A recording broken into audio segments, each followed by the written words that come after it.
नमस्कार, स्वागत है आपका ईश्वर इंडियन न्यूज में। मैं हूं आपके साथ शालिनी। आइए बढ़ते हैं आज की बड़ी खबर की ओर। ರೈತ ಬಾಂಧವರಿಗೆ ಹಾಗೂ ಎಲ್ಲರಿಗೆ ನಮಸ್ಕಾರಗಳು. ಇವತ್ತು ನಮ್ಮ ಪ್ರತಿಭಟನೆ 7ನೇ ದಿನಕ್ಕೆ ಕಾಲದಲ್ಲಿದೆ ಹಾಗೂ ಈಗ ಮುಕ್ತಾಯಾಗಿ ಮತ್ತು ನಾಳೆ 8ನೇ ದಿನಕ್ಕೂ ಈಗ ಬರೋ 21ನೇ ತಾರೀಕಿಗೆ ತಮ್ಮ ಮಾಧ್ಯಮ ಮುಖಾಂತರ ತಿಳಿಸ್ಲಿಕ್ಕೆ ಬಯಸ್ತೀನಿ. ಸರ್ಕಾರ ಈ 2 ದಿವಸದಾಗ ಏನರ ನಿರ್ಣಯ ತಗೋತದೇನೋ ಅಂತ ನಾವು ಕಾಯ್ತಾ ಇದ್ದೀವಿ. ಯಾಕಂದ್ರೆ ನಮ್ಮ ಬೇಡಿಕೆ ಇದೆ 3,200.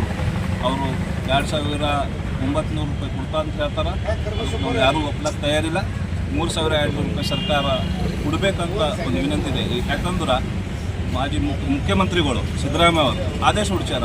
ಇಡೀ ರಾಜ್ಯಕ್ಕೆ ಆದೇಶ ಅಂತಾರೆ ಒಂದೇ ಆದೇಶ ಇರ್ತದೆ. 3,250 ರೂಪಾಯಿ ಕಾರ್ಖಾನೆಗಳು 50 ರೂಪಾಯಿ ಹಾಕಿ ಕೊಡ್ತಾರೆ. 3,300 ರೂಪಾಯಿ ಕೊಡ್ತಾ ಅಂತ ಹೇಳ್ಯಾರ.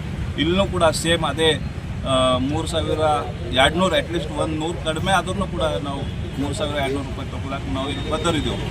ಅದು ಸಲಕ 21ನೇ ತಾರೀಕಿಗೆ ಬೇರೆ ಬೇರೆ ಎಲ್ಲ ಕನ್ನಡ ಪರ ಸಂಘಟನೆ ಇರ್ಬೋದು, ದಲಿತ ಪರ ಸಂಘಟನೆ ಇರ್ಬೋದು, ಭೀಮ್ ಆರ್ಮಿ ಇರ್ಬೋದು, ಬ್ಲೂ ಟೈಗರ್ ಇರ್ಬೋದು, ಬೇರೆ ಬೇರೆ ಎಲ್ಲ ಟಿಪ್ಪು ಸುಲ್ತಾನ್ ಎಲ್ಲ ಈ ಪ್ರತಿಯೊಂದು ಸಂಘಟನೆಗಳು ಇದಕ್ಕೆ ಬೆಂಬಲ ಕೊಡ್ತಾ ಇದ್ದಾರೆ. ಕನಕ ಯುವ ಸೇನೆ ಇರ್ಬೋದು, ರಾಯಣ್ಣ ಸೇನೆ ಇರ್ಬೋದು, ಬಸವದಳ ಇರ್ಬೋದು, ಸಂಭಾಜಿ ಬ್ರಿಗೇಡ್ ಎಲ್ಲರೂ ಇದಕ್ಕೆ ಬೆಂಬಲ ಕೊಡ್ತಾ ಇದ್ದಾರೆ. ಮತ್ತು ದಯವಿಟ್ಟು ನನ್ನೊಂದು ಕಳಕಳಿ ವಿನಂತಿ ಇದೆ. ನಾವು ನೋಡ್ಬೋದು, ಇದು ಸುಮಾರು ನಾವು 7 ದಿವಸ ಐದು ಗೊತ್ತು ಕುಂತಿದ್ದೆವು. ಜಿಲ್ಲೆದಾಗ 4 MLA ಇದ್ದಾರೆ, 2 ಮಂತ್ರಿಗಳಿದ್ದಾರೆ. 2 ಮಂತ್ರಿರ ಬಂದೋದರು. 4 MLAದಾಗ 2 MLA ಬಂದೋದರು. ಇನ್ನೂ 2 MLA ಎಲ್ಲರ ಗೊತ್ತಾಗ್ತಾ ಇಲ್ಲ. ಪ್ರಭು ಚವ್ಹಾಣ್ ಅವ್ರದ್ರ ಪತನೇ ಇಲ್ಲ.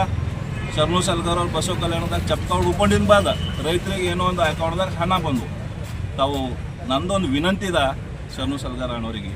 ತಾವು ಇಲ್ಲಿ ಈ ರೈತರು ಕುಂತಾರ, ರೈತರು ತಾವು ಇಲ್ಲಿ ಚಪ್ಕ ಹುಡ್ಕೊಂಡ್ರೆ ಅಂತಂದ್ರೆ ನಾವು ನಿಮ್ಮ ಜೊತೆಯಲ್ಲಿ ಚಪ್ಕ ಹುಡ್ಕೊಳಕ್ಕೆ ತಯಾರಿದ್ದೆವು. ನಾವು ಚಪ್ಕ ಹುಡ್ಕೋತೇವೆ. ಅಟ್ಲೀಸ್ಟ್ ಆ ಸರ್ಕಾರಿ ಎಚ್ಚರಿಕೆ ಆಯಿತು ಅಂತ ನಂಗೆ ಅಂತ ಮಟ್ಟಿಗೆ ನಾವು ಇಲ್ಲಿ ಬರಬೇಕು. ಯಾಕ್ರಿ ಅಣ್ಣ?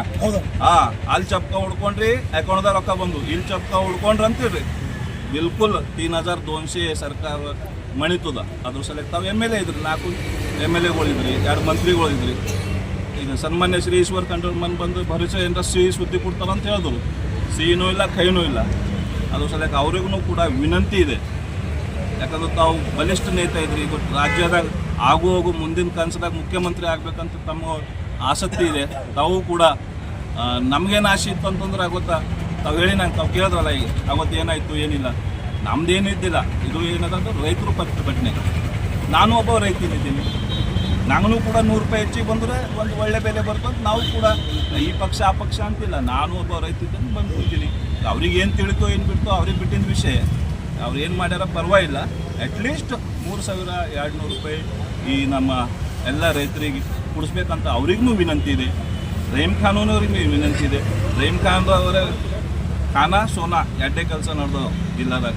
ಏನರ ಬಂದು ಏನರ ಮಾತು ಹೇಳ್ತಾರನೋ ಅಂತಂತ ಇತ್ತೆಲ್ಲ ಭರವಸೆ. ಈಶ್ವರ್ ಖಂಡ್ರೆ ಜೊತೆಲಿ ಅವರು ಕೂಡ ಏನರ ಹೇಳ್ತಾರಂತಂದ್ರೆ ನೋಡ್ರಿ ನಿಮ್ಮ ಕೈಲಾದ್ರೆ ಕೂಡಿಸ್ರಿ. ದಯವಿಟ್ಟು ಇಬ್ಬರು ಮಂತ್ರಿಗಳು ರಾಜೀನಾಮೆ ಕೊಡಬೇಕು. ಎಲ್ಲರ ಮುಂದಿನ ದಿನಗಳಾಗ ರೈತರು ಏನದ ಅಂದ್ರೆ ತಕ್ಕ ಪಾಠ ತಮ್ಮ ಕಲಿಸ್ತಾರೆ. ಮತ್ತು ಸನ್ಮಾನ್ಯ ಈಶ್ವರ್ ಖಂಡ್ರೆ ಅವ್ರಿಗೆ ಪಾಠ ಕಲಿಸ್ತಾರೆ, ರಹೀಮ್ ಖಾನ್ ಅವ್ರಿಗೆ ಪಾಠ ಕಲಿಸ್ತಾರೆ. ಮತ್ತು ಬಿರಿಯಾನಿ ಹೋಟೆಲ್ ಉದ್ಘಾಟನೆ ಹೋಗ್ಬೇಕು. ಬೇರೆ ಏನಿಲ್ಲ, ಬಿರಿಯಾನಿ ಹೋಟೆಲ್ ಉದ್ಘಾಟನೆ ಮಾಡ್ತಾರೆ. ಇದು ಒಂದೇ ಅಡ್ಡೆ ಕೆಲಸ ಉಳಿತಾವೆ ಇಬ್ಬರಿಗೆ. ಇಬ್ಬರು ಇನ್ನೂ ಬರೋಂಥ 2 MLAಗಳು, ಬೇರೆ ಬೇರೆ ಇನ್ನೂ ಮುಖಂಡರು, ಮಠಾಧೀಶರುಗಳು ತಾವೆಲ್ಲ ಕಡೆ ಹೋಯ್ತ್ರಪ್ಪವ್ರೆ. ಒಬ್ಬರು ಬರ್ತ್ಡೇಗೆ ಹೋಯ್ತ್ರಿ, ಒಬ್ಬರು ಏನಾರ ಚಲೋನ್ ಕಾರ್ಯಕ್ರಮ ಹೋಯ್ತ್ರಿ, ಮನೆ ಕಾರ್ಯಕ್ರಮ ಹೋಯ್ತು. ರೈತರು 7 ದಿವಸ ಆಯಿತು.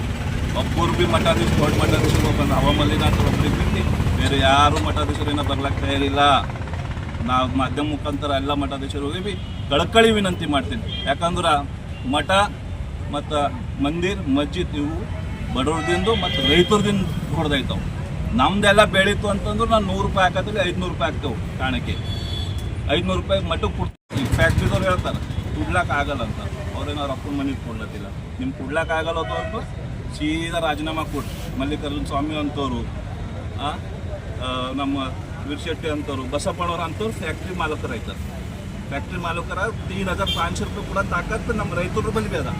ನೀವು ಯಾಕೆ ಆಯ್ತು ಮತ್ತೆ ನಿಮ್ಗೆ ಕೊಡೋದಾಗಲ್ಲ ಹೋದ್ಮೇಲೆ ನೀವು ರಾಜೀನಾಮೆ ಕೊಟ್ಟು ಮನೆಯಾಗಿರ್ಬೇಕು. ನಮ್ಮ ಸೇರಿಸು ನಮ್ಮ ದುಡ್ದಿಂದ ನಮ್ಮ ಓಡ್ದಿಂದ ನೀವು ಅಧ್ಯಕ್ಷ ಆಗ್ಲತ್ತೀರಿ. ಮತ್ತು ನಮ್ಮ ರೊಕ್ಕ ನಮ್ಗೆ ಕೊಡ್ಲಿಕ್ಕೆ ವಜ್ಜಿ ನೋಡುವ. ಮಹಾರಾಷ್ಟ್ರದವರು ಇವ್ರು 26,000 ರೂಪಾಯಿ 27,000 ರೂಪಾಯಿ ಕೂಡ ಟೈಮಿನಾಗ ಮಹಾರಾಷ್ಟ್ರದವ್ರು 3,100 ರೂಪಾಯಿ 3,100 ರೂಪಾಯಿ ಕೊಟ್ಟು ನಮ್ಮ ಖಬ್ ಹೋಯ್ತಾರೆ. ಅವ್ರಿಗೆ ಹೆಂಗೆ ನಾಳೆ ಕೈ ಬಿಡಬಹುದು. ನಮಗೆ ಪಾಸಿಟಿವ್ ಆಗೇನು ಜಿಲ್ಲಾಡಳಿತದಿಂದ ಸರ್ಕಾರದಿಂದ ಬರದೇ ಇದ್ದರೆ ನಾಡಿದ 21ನೇ ತಾರೀಕು ಜಿಲ್ಲೆಯಾದ್ಯಂತ ಇತಿಹಾಸದಲ್ಲೇ ಬೀದರ್ ಇತಿಹಾಸದಲ್ಲೇ ಪ್ರತಿಭಟನೆ ಆಗದ ರೀತಿಯಲ್ಲಿ ಸಂಪೂರ್ಣ ಬಂದ್ ಮಾಡಿ ಮುಂಜಾನೆಯಿಂದ ಸಂಜೆವರೆಗೆ ಹೋರಾಟದಲ್ಲಿ ಭಾಗವಹಿಸ್ತೀವಿ. ಮತ್ತು ಅವತ್ತು ತಮ್ಮ ಮಾಧ್ಯಮದ ಮುಖಾಂತರ ಎಲ್ಲ ರೈತರಲ್ಲಿ ಕಳಕಳಿಯ ಮನವಿ ಏನು ಅಂದ್ರೆ ಎಲ್ಲ ರೈತರು ಶಾಂತ ರೀತಿಯಿಂದ ರಸ್ತಾ ರೋಕೋ ಆಂದೋಲನ ಮಾಡಬೇಕು. ಅದನ್ನು ಬಿಟ್ಟು ಯಾವುದೇ ಅಹಿತಕರ ಘಟನೆ ಮಾಡಬಾರ್ದು. ಮತ್ತು ಎಲ್ಲಕ್ಕಿಂತ ಮೇಜರ್ ಸರ್ವಿಸ್ ಅಂದರೆ ಹೆಲ್ತ್ ಏನು ಆಂಬುಲೆನ್ಸ್ ಗಾಡಿಗಳು ಬರ್ತಾವ, ಅಂಥ ಗಾಡಿಗಳಿಗೆ ಸಂಪೂರ್ಣವಾಗಿ ಮುಕ್ತವಾಗಿ ತಾವು ಬಿಡಬೇಕು. ಅದಕ್ಕೆ ಬಿಟ್ಟು ಉಳಿದಿದ್ದು ಯಾವುದೇ ಡೆಲಿವರಿ ಇರಲಿ ಯಾವುದೇ ಇರಲಿ ಇಂಥವು ಏನವ ಎಮರ್ಜೆನ್ಸಿ ಆ ಗಾಡಿಗಳು ಮಾತ್ರ ಬಿಡಬೇಕು. ಉಳಿದು ಯಾವ ಗಾಡಿಗಳು ರಸ್ತೆ ಮೇಲೆ ಇಳಿಯಂಗಿಲ್ಲ.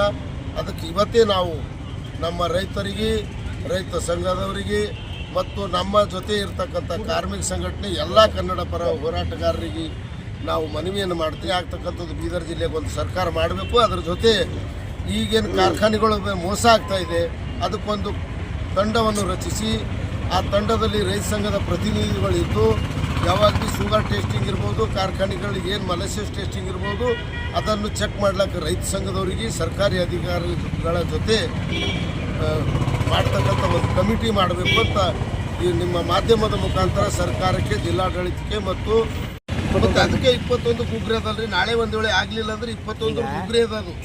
ಜಿಲ್ಲಾ ತುಂಬ ರಸ್ತಾ ರೋಕೋ ಅಂದ್ರೆ ಅದು ಸಣ್ಣ ಮಾತಲ್ಲ, ಅದು ಭಾಳ ದೊಡ್ಡ ಉಗ್ರ. ಲಾಸ್ಟ್ ಸ್ಟೆಪ್ ಅದ. ಜಿಲ್ಲೆ ತುಂಬ ಅಂದ್ರೆ ಪ್ಲೇಸ್ ಇಲ್ಲ. ಪ್ರತಿಯೊಂದು ಹಳ್ಳಿಗೆ ಮೇಲೆ ರಸ್ತೆ ಎಲ್ಲವ ಅಲ್ಲಿ ಇಳಿಬಹುದು ರೈತರು. ಅಂಥ ಹೋರಾಟ ಅಂತೂ ಯಾವಾಗೂ ನೋಡಿರಲ್ಲ ಅಂದಂಗೆ ಆಗ್ತದೆ. ನಾನು ಮೊದಲೇ ರಿಕ್ವೆಸ್ಟ್ ಮಾಡ್ತಾ ಇದ್ದೀನಿ, ಒಂದು ವೇಳೆ ಯಾವುದೇ ಅನಾಹುತ ಆಗ್ಬಾರ್ದಂದ್ರೆ ಜಿಲ್ಲಾಡಳಿತ ನಾಡ್ದಿಗೆ ಸುಟ್ಟಿ ಡಿಕ್ಲೇರ್ ಮಾಡಬೇಕು. ರಸ್ತೆ ಮೇಲೆ ರೈತರು ಉಳಿದ್ರಂದ್ರೆ ಗಾಡಿ ಸುಟ್ಟರು, ಬಸ್ ಹೋಯ್ತು, ಮಕ್ಕಳಿಗೆ ತೊಂದರೆ ಆಗ್ಬಾರ್ದು, ಯಾರಿಗೆ ತೊಂದರೆ ಆಗ್ಬಾರ್ದು ಅಂತ ಜಿಲ್ಲಾಡಳಿತ ಮನವಿನೂ ಮಾಡಿದ್ದೀವಿ. ನೀವು ಸುಟ್ಟಿ ಡಿಕ್ಲೇರ್ ಮಾಡಿರಿ. ನಾಳೆ ಸಂಜೆ ತನಕ ನಮ್ಮ ಸಮಸ್ಯೆ ಬಗೆಹರಿದಿಲ್ಲ ಅಂದ್ರೆ ನಾಳೆ ಸಂಜೆಗೆ ಜಿಲ್ಲಾಡಳಿತ ಬೀದರ್ ಬಂದ್ಗೆ ನಾವು ಕರೆ ಕೊಟ್ಟಿವಿ. ಅದಕ್ಕೆ ಬೆಂಬಲಿಸಿ ಸುಟ್ಟಿ ಡಿಕ್ಲೇರ್ ಮಾಡ್ರಿ. ಆ ಮಕ್ಕಳು ಯಾರು ರಸ್ತೆಗಳೆಲ್ಲ ಯಾರು ಇದು ಆಗಲ್ಲ. ಆಂಬುಲೆನ್ಸ್ ಗಾಡಿ, ಎಮರ್ಜೆನ್ಸಿ ಇದ್ದೀವಿ ಗಾಡಿ ಓಡಾಡ್ತಾವೆ. ಬೀದರ್ ಸಂಪೂರ್ಣ ಯಶಸ್ವಿ ಆಗ್ತದೆ. ಆದರೂ 21 ಆದ ನಂತರನೂ ಸರ್ಕಾರ ಏನೂ ಮಾಡಿಲ್ಲ, ಕಾರ್ಖಾನೆ ಏನೂ ಮಾಡಿಲ್ಲ ಅಂದ್ರೆ ಇದು ಸೆಡ್ ಅಂತೂ ಹಂಗೆ ಇರ್ತದೆ, ಟೆಂಟ್ ಹಂಗೆ ಇರ್ತದೆ. ಮತ್ತೆ ಹೋರಾಟ ಕಂಟಿನ್ಯೂ ಮಾಡಿ ಮತ್ತೆ ಜಿಲ್ಲಾ ಎಲ್ಲ ಮುಖಂಡರ ಜೊತೆ ಚರ್ಚೆ ಮಾಡಿ ಮುಂದಿನ ಮತ್ತು ಹೋರಾಟ ಮಾಡ್ತಕ್ಕಂಥ ರೂಪರೇಷೆ 21 ನಂತರ ಮಾಡ್ತೀವಿ.